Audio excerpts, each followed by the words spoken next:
ምንም እንዲህ ባሉ ሁኔታዎች ውስጥ የእግዚአብሔር መላእክት መገኘታቸውና ተግባራቸው በግልጽ የማይታይና ለመረዳትም አስቸጋሪ ቢሆንም በሚታየው ዓለም ውስጥ የምናያቸው የሥራ ውጤቶቻቸው ግን እርግጠኛና እጅግ ወሳኝ ናቸው ማለት እንችላለን። ወደ ታላቅ እውነት እንኳን በደህና መጣችሁ። ይህ በግሬት ትሩዝስ የአማርኛ ክፍል ተዘጋጅቶ የሚቀርብላችሁ ፖድካስት ነው። የበለጠ መረጃና ተጨማሪ ትምህርቶችን ለማግኘት amharic.greattruthsglobal.org ድረገጻችንን ይመልከቱ። ይህንን መጽሐፍ ጨምሮ ሌሎች መጽሐፍቶችን በአማርኛ ያገኛሉ። ታላቅ እውነት መጽሐፍ ቅዱስን ተደራሽ በሆነ መንገድ ማስተማር። ምዕራፍ 1 መንፈሳዊው ዓለምና የመላእክት መገኛ ስፍራ። የማይታየው ዓለም ሙሉ በሙሉ እውነት ነው። በመጽሐፍ ቅዱሳችን የመጀመሪያው አረፍተ ነገር የሚነግረን በመጀመሪያ እግዚአብሔር ሰማይና ምድርን እንደፈጠረ ነው። ይህም የሚያሳየን እኛ የምንኖርበት ዓለም ሁለት አይነት እንደሆነ እና የእግዚአብሔር ዓለም በሁለት ክፍል የተከፈለ እንደሆነ ነው።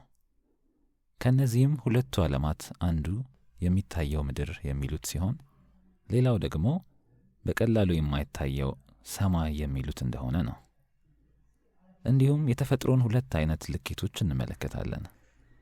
እነዚህም ሁለቱ የተፈጥሮ ልኬቶች በአንዳንድ መንገዶች በቀጥታ ከሌሎች እውነታዎች ጋር የሚገናኙ ናቸው። እግዚአብሔርም በአባታዊ መልካምነቱ ስንረዳው የሁለቱንም ዓለማት ጌታ ወይም አምላክ እና ፈጣሪ ነው።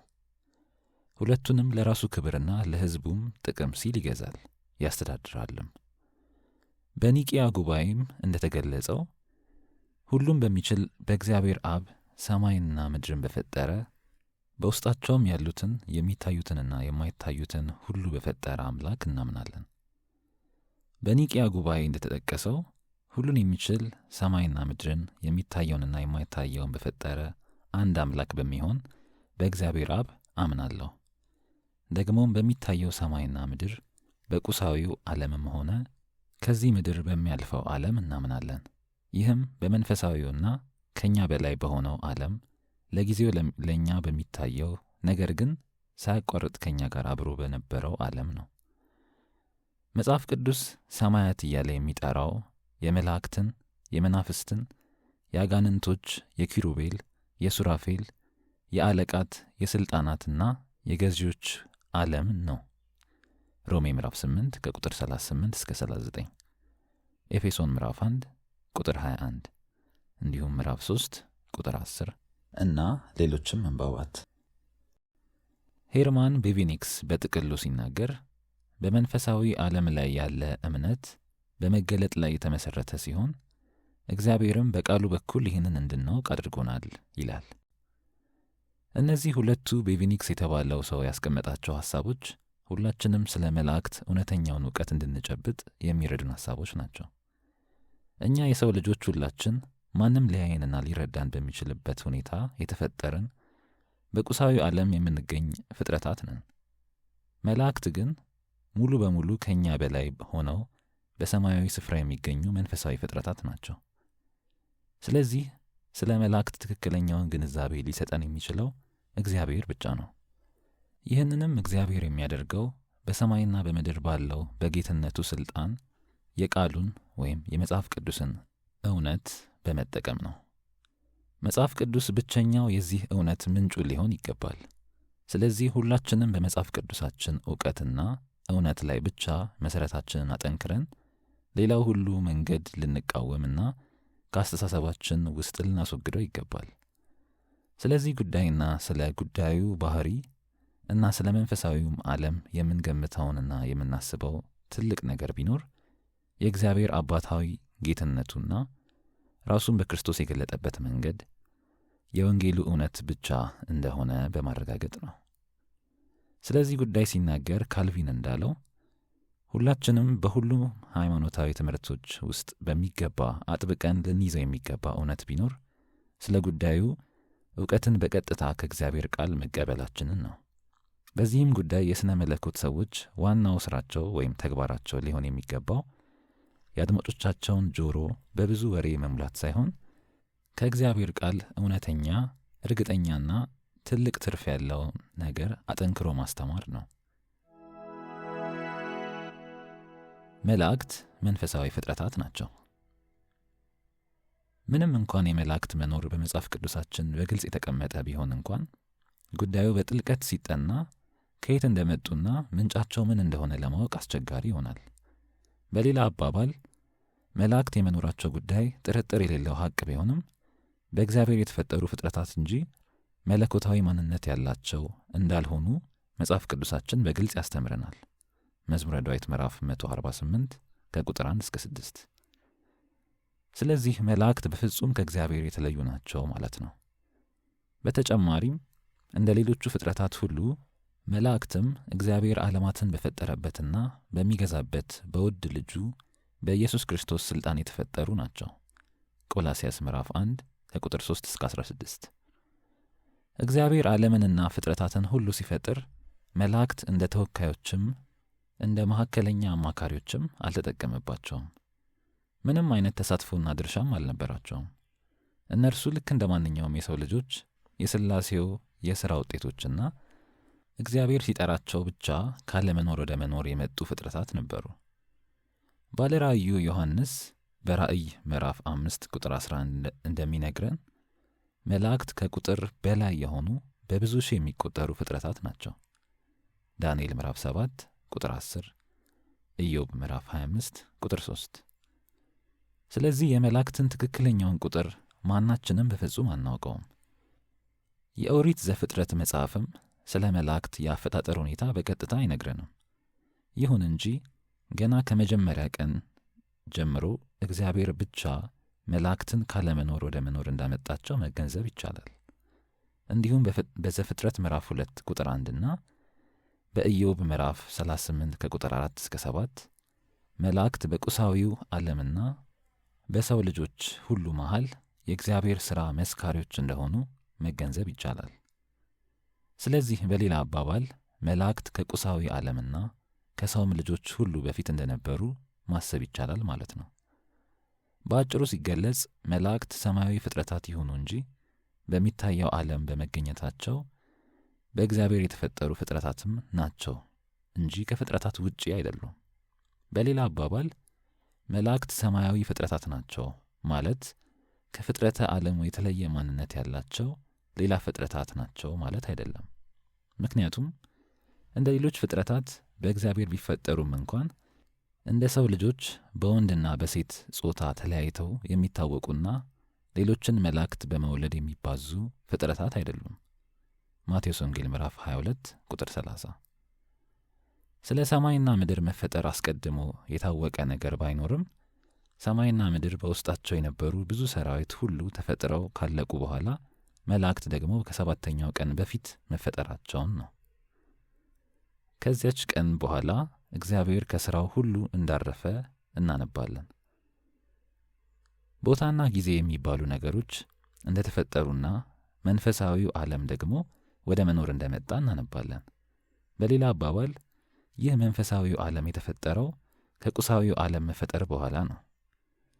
የወሰኑ ልክ እንዲህ ነው ተብሎ በግልጽ ባይታወቅም እንደ መንፈሳዊ ፍጥረታት መላእክትም ከጊዜና ከቦታ ጋር ያላቸው ግንኙነት የተወሰነ ብቻ ነው። ከሁሉ በላይ መላእክት ከሰው ልጆች ጋር ያላቸው ግንኙነት በተወሰነ ደረጃ ቢሆንም ከሌላው ቁሳዊ ነገሮች ጋር ያላቸው ግንኙነት ይለያል። ምክንያቱም መናፍስት እንደመሆናቸው መጠን ቢያንስ ቁሳዊ ነገሮች አይደሉምና። ሁለት ገጽታዎች እርስ በርሳቸው እንዴት ይገናኛሉ? ሁለት የፍጥረታት ገጽታዎች ማለትም መንፈሳዊና ቁሳዊ ገጽታዎች ቢያንስ የሚገናኙበት ቦታ ይኖራል።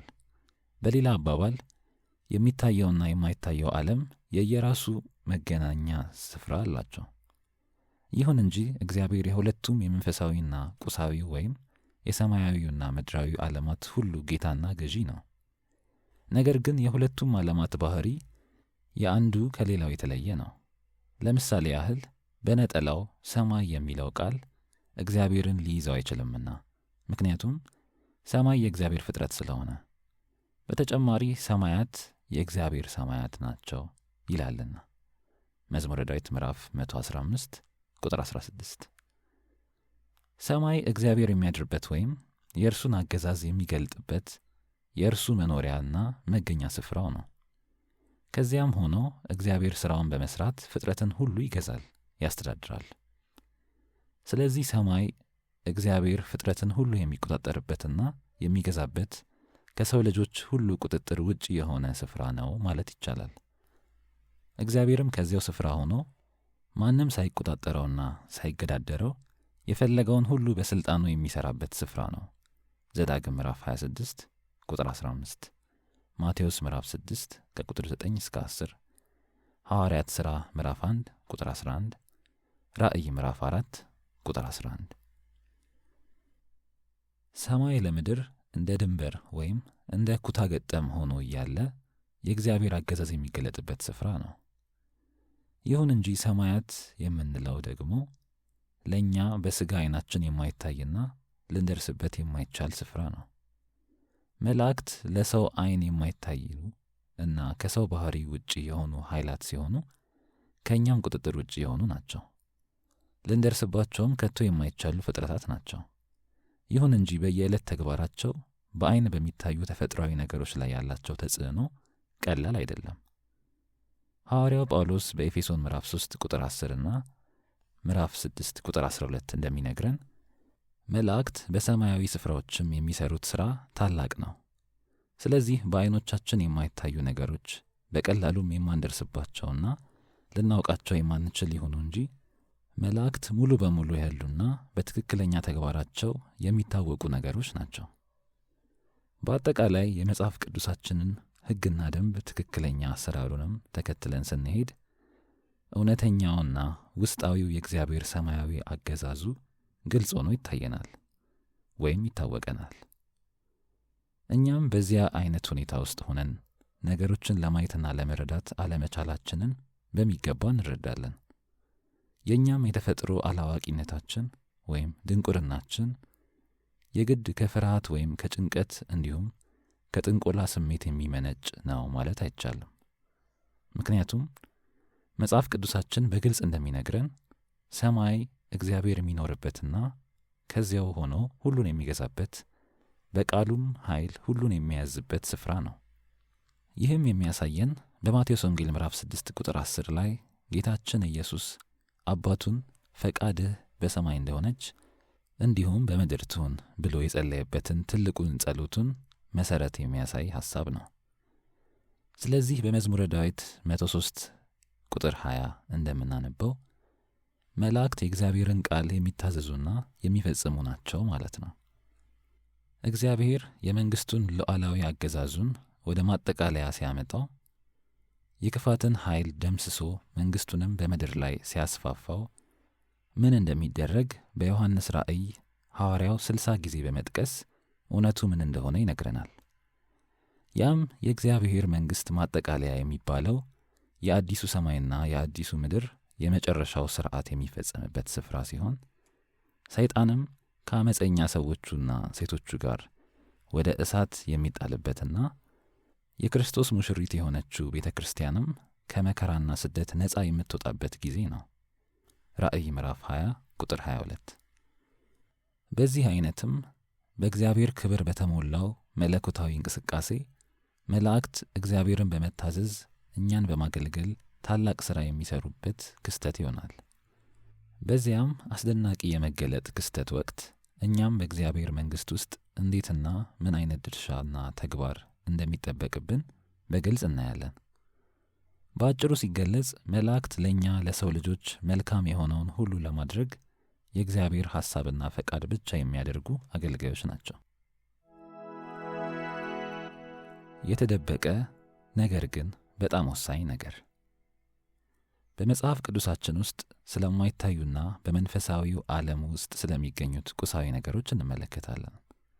ይህም ማለት መንፈሳዊ ፍጥረታት በሌሎችም ዓለማት ውስጥ ይኖራሉ ማለት ነውና።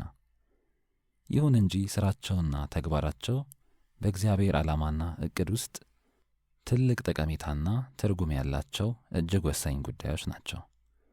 ስለዚህ እግዚአብሔርን እንዲህ ካሉት ታላላቅ ሥራዎቹ አንጻር ለመረዳት ከፈለግን እንዲህ ያሉ ታላላቅና የከበሩ ምሳሌዎችን ልንዘነጋ አይገባም። ምንም እንዲህ ባሉ ሁኔታዎች ውስጥ የእግዚአብሔር መላእክት መገኘታቸውና ተግባራቸው በግልጽ የማይታይና ለመረዳትም አስቸጋሪ ቢሆንም በሚታየው ዓለም ውስጥ የምናያቸው የሥራ ውጤቶቻቸው ግን እርግጠኛና እጅግ ወሳኝ ናቸው ማለት እንችላለን። ከዚያ በኋላ እንደምንመለከተው በጣም የሚያስደንቀውና የሚያስደስተው በመላእክቱ አገልግሎት አማካኝነት እግዚአብሔር ለሕዝቡ እያደረገው ያለው ጥንቃቄና እንክብካቤ ነው። ስለዚህ እኛም በትክክል እንደምንረዳው በእግዚአብሔር ትእዛዝና በራሱ መንገድ መላእክቱ እንዲጫወቱ የሰጣቸው የአገልግሎት ሚና እጅግ አስደናቂ ነው። ይህ በግሬት ትሩዝስ የአማርኛ ክፍል ተዘጋጅቶ የሚቀርብላችሁ ፖድካስት ነው።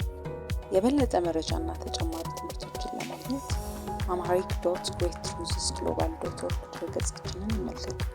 ይህንን መጽሐፍ ጨምሮ ሌሎች መጽሐፍቶችን በአማርኛ ያገኛሉ። ታላቅ እውነት መጽሐፍ ቅዱስን ተደራሽ በሆነ መንገድ ማስተማር